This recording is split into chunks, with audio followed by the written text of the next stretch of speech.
everybody. Welcome back. Welcome your faces back to another ASMR video by me. Alexa, Luke's room red. There we go, and let's quickly make that red. It looks orange on the photographs, but on video. But believe me, we are red today because today's video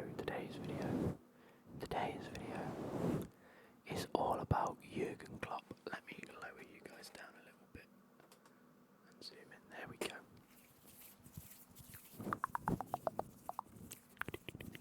We are going to be talking about Jurgen Klopp today because he has announced his end of his tenure at the end of this season at Liverpool Football Club, and it is a significant moment in the Premier League. One, because it's not often managers get to announce themselves when they're leaving, but two, he's also had one of the best reigns in Liverpool's history, and it's only right that he gets the plaudits and he gets his flowers at the end of his tenure. Ziggy is wandering the room because Becky and her friend have gone out, and he just stared me down. So if I have to remove him, I will do. I'm also going to be taking a bit of an in-depth look at his better seasons with Liverpool, and then also talking about who is likely to take over. So sit back or lie down, relax, close your eyes, whatever you like to do, or just watch the video and chill out. Make sure you chill out. I've got the tiniest bit of Pepsi left.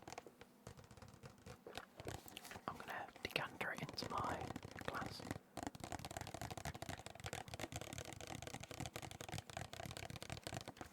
And we're going to chill out.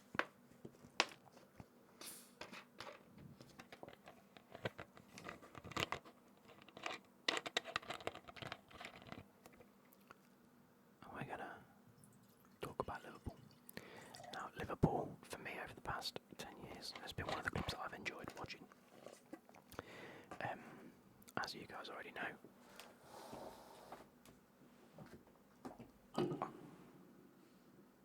I'm a football fan above everything else.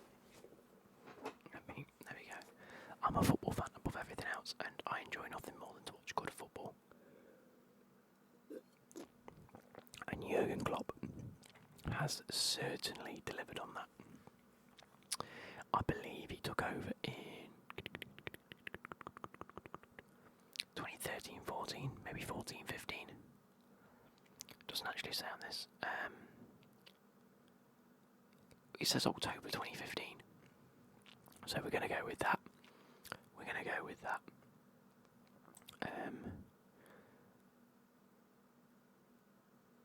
First of all, yeah, he took over in 14-15, I believe. This says the statistics show that Klopp has the third best points per game record in Premier League history, sat behind Guardiola and Ferguson in that order, but in front of Mourinho and Wenger. His win percentage of 60.7 in all competitions is higher than any other Liverpool manager. So let's go back onto this website.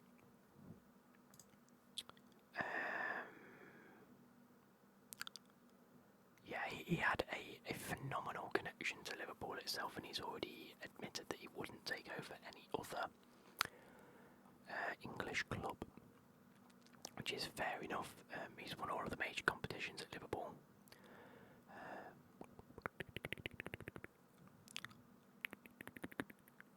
It says Liverpool's return of 97 and 92 points in 2019 and 2022 respectively would have been enough for glory at virtually any other time. So anyway, it takes over in 2015-16, in 2016-17, so the following season he gained Champions League qualification. Now, this only really focuses on the league, and then it just gives his accolades at the bottom, so I'll read through them and then we'll talk about them in a bit more detail. So in the 20 in the 2018-19 season, he was pipped to the league by Man City by 1 point when he did hit a club record of 97 points. I've actually got it here. 97 points. In fairness to Liverpool, they only lost 1 game and drew 7. If they had won that game, even if it ended up being a draw, they'd be level on points. Maybe not won it based on goal difference, but they'd have gone completely unbeaten. So yeah, they were beaten to the league by 1 point by Man City in what was a record-breaking season, a club record, 97 points.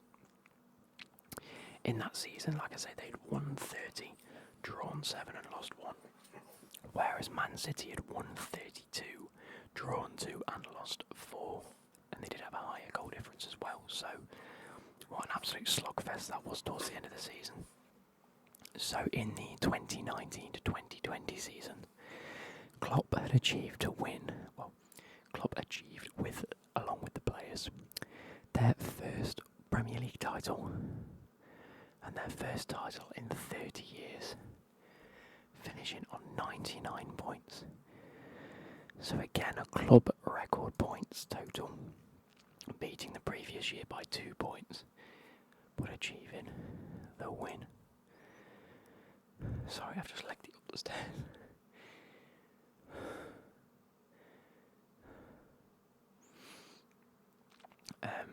To put this into perspective, Man City came second on 81 points, so they were 18 points clear come the end of the season. And then further that, Man United and Chelsea both ended up on 66 points. So Liverpool were 33 points clear of 3rd and 4th place. Oh, that is preposterous. That is outrageous when we look back. That is ridiculous. Then, so that season they had 32 wins, 3 draws and 3 losses with a goal difference of 52. 1 point off that 100 mark, which is sublime, absolutely sublime. Then a year later, I think they finished 3rd. So a bit of a fall from grace, really. And then the following season, in 21 to 22, they finished 2nd yet again by 1 point to Man City. In reality, they could easily have won the league 3 times under Klopp, but they missed out on 2 titles by 2 points. That is heartbreaking.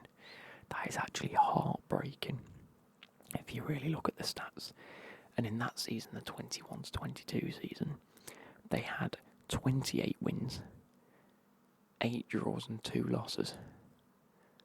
Again, just one of them losses to a win or one of them draws to a win, and they've won the league. That is brutal. That is absolutely brutal. Then, the following season after that, they finished 5th. And now they're currently sat top of the league by 5 points, I believe. Prem table. Yeah, so they're 5 points ahead of Man City, but Man City do have a game in hand. They've also only lost 1 game this season as well. We could be on for the last big Liverpool versus Man City title push. Anyway, I digress. So, the other accolades that he achieved while at the club, they won the Champions League, beating Tottenham 2-0. That is a huge, huge feat for them. They've won the Club World Cup and the UEFA Super Cup, which is fantastic. They've also won an FA Cup and a League Cup, and then lost to Real Madrid 1-0 in the final. And they are set to be Carabao Cup, or League Cup, finalists against Chelsea, which is to be played on the 25th of Feb, so that could be another trophy for Liverpool, or what I'm hoping is Chelsea. I think Pochettino deserves a trophy, especially this season. We need something. So I think it could be a very good end to the season. They could, well, in theory, they're still in the League Cup. They're still in the FA Cup, I believe. Oh, well, they're playing right now in the FA Cup. They're 2-1 up against Norwich. So hopefully it goes their way. He's been there for 9 years at Liverpool. He's had one of the best returns for a manager at a club that I can say anyone's really had. He's had murals up in at Liverpool, but who is set to take over? Now, my money is on Xabi Alonso, as it is a lot of us. I thought that'd be quite a rogue shout, but turns out everyone's in the same boat. Everybody is expecting Xabi Alonso to take over.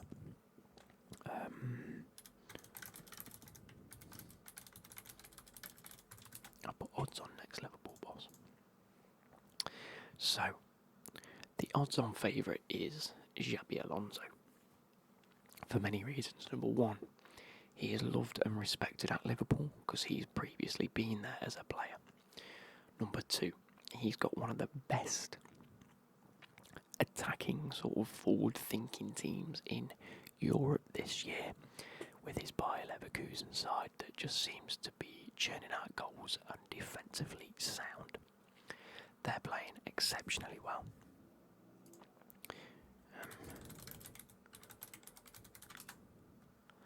They drew 0-0 to Mönchengladbach yesterday. However, they are still currently completely unbeaten in all competitions, which is phenomenal. They are top of the Bundesliga by 2 points. To Bayern Munich, who usually run away with the league, they are currently 12 points ahead of third place already. Now, if you look at the DNA of the team, they have exceptional wing-backs to very, very sturdy centre-backs. Let's see if I can... Oh, I did the wrong thing then. Leverkusen matches. How did they set up against Mönchengladbach? He plays 3 at the back. I didn't realise he plays 3 at the back. Does he play 3 at the back?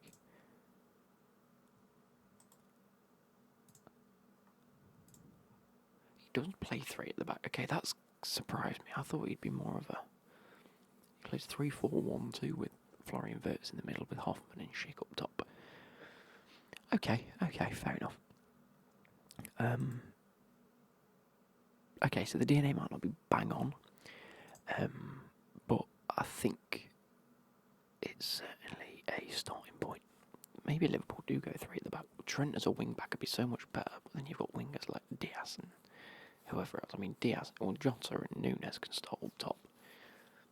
Schloboslai in behind McAllister and he can play CDM. Endo. Anyway, let's just digress. So the next permanent manager, odds on is Xabi Alonso. I think he'll work wonders. I think his attacking style is great, and that's what Liverpool fans are going to be expecting.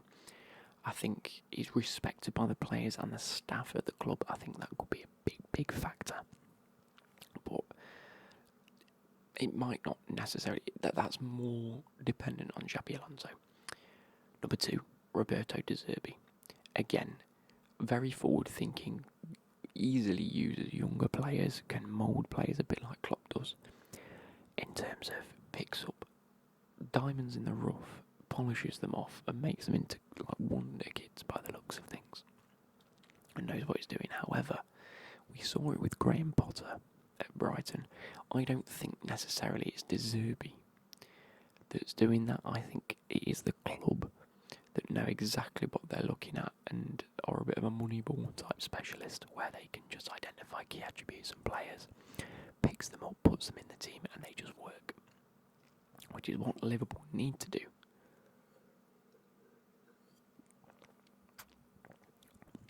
So maybe it's the people behind the scenes that they need to pick up. Third favourite is Pep Lijnders. Now he is actually Klopp's right-hand man. he's his assistant. It's either the fact that he's going to take over, and we're going to be seeing the same style of football and everything, and it just carries on without the main man at the helm. You finally give him a chance to actually lead on his own, or he could potentially leave with Klopp. Now, it is not yet determined if and when Klopp's going to get another job. He might retire completely, in which case Pep Linders needs to think about his future and what he's going to be doing. It might be a case of actually they'll take a year's break and then they'll go back into it with a completely different club, maybe in Germany or the Serie A, things like that. So, if that's the case, then he's probably going to want to bring Pep Linders with him. So I can't see. Pep Linders is only an option if Klopp is retiring.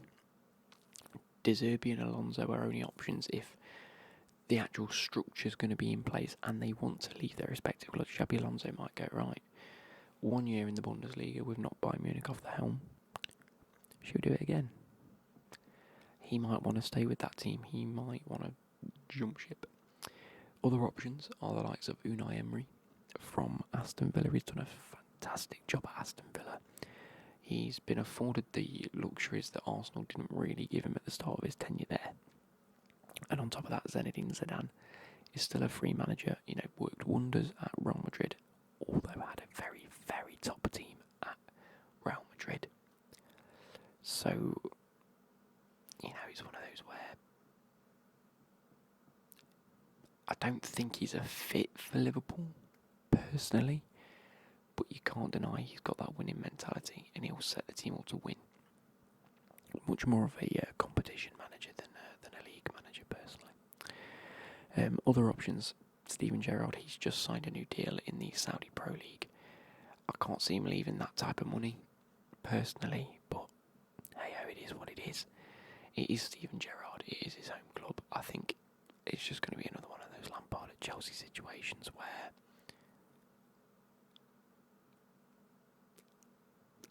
don't do it, Liverpool. Just don't do it. I don't think they've got the managerial integrity, personally. But it's there. And they're all sort of like main options. There's other names being thrown about, like Marco Silva, Ancelotti. His future's in doubt at the end of the season. Who else is here? Ten Hag. Why is his name here? Dirk Kuyt. Postecoglou. He's not leaving Tottenham now. Xavi. Now that he said he's leaving at the end of the season at Barcelona, maybe that's an option. I'd like to see him in the Premier League, but I don't think it's really his sort of scene. So let me know down below who you think the next manager is going to be. My odds on is Xabi Alonso, or Pep Linders is just going to take the helm and we'll see Jurgen Klopp retire.